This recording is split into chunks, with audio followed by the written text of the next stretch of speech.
Mga kaibigan, maligayang pagdating sa aking bagong explanation video.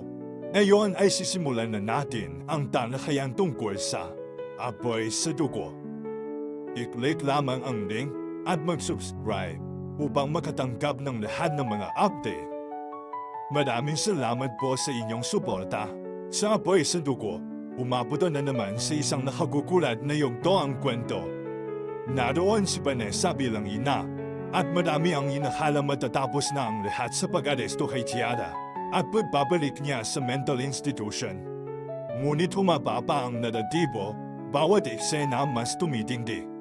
Tumating ang mga pulis nang malaman nilang inatake ni Tiara at ng kanyang mga kasamahan ng bahay ni Vanessa.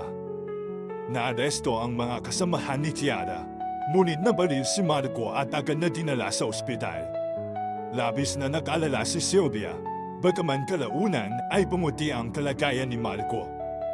Sa loob ng bahay, kinadap ni Vanessa si Tiara. Handang barilin ng mga pulis si Tiara, ngunit pinigilan sila ni Vanessa, dahilan upang makatakas si Tiara. Nagulat ang lahat sa desisyon ni Vanessa, sapagkat tila nakalimutan niya ang lahat ng kalupitan ni Tiara. Sinamantala ni Tiara ang pagkakataon para maghiganti at dinukot si Mijay. Wasak ang damdamin ni Vanessa, ngunit walang nakakailam kung nasan si Mijay. Lalo ni Tiara na gamitin si Mijay upang kumbinsihin si Vanessa na siya'y nagsisisi. Ngunit sa katotohanan ay gagawin niya itong sandata. Pumunta si Vanessa sa bahay na sinabi ni Tiara na naroon si Mijay. Doon, nakiusap si Mijay sa kanyang ina na patawarin si Tiara upang sila'y mamusay ng payapa. Ngunit biglang nagliyabang apoy sa bahay.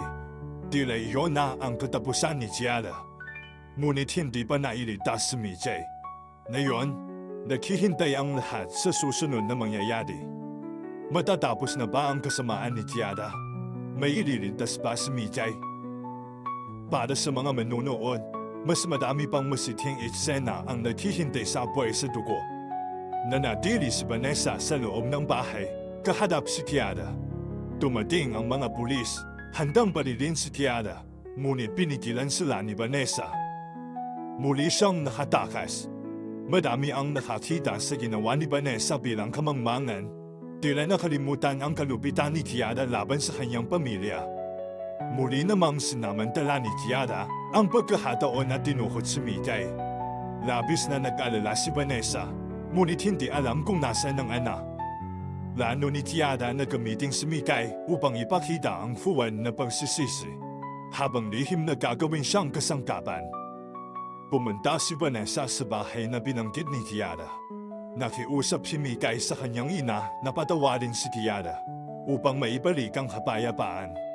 Ngunit bilang nasunog ang bahay, tila iyon na ang wakas ni Tiara. Ngunit hindi pa nailigtas si Mijay. Ngayon, naghihintay ang lahat sa susunod na kabanata. Matatapos na ba ang kasamaan ni Tiara? May ililigtas pa si Mijay? Alam ng mga manonood na ang apoy sa dugo ay may mas marami pang nakagugulat na revelasyon. Maraming salamat sa panonood ng buong video. Para mapanood ang susunod na episode explanation, huwag kalimutang mag-subscribe.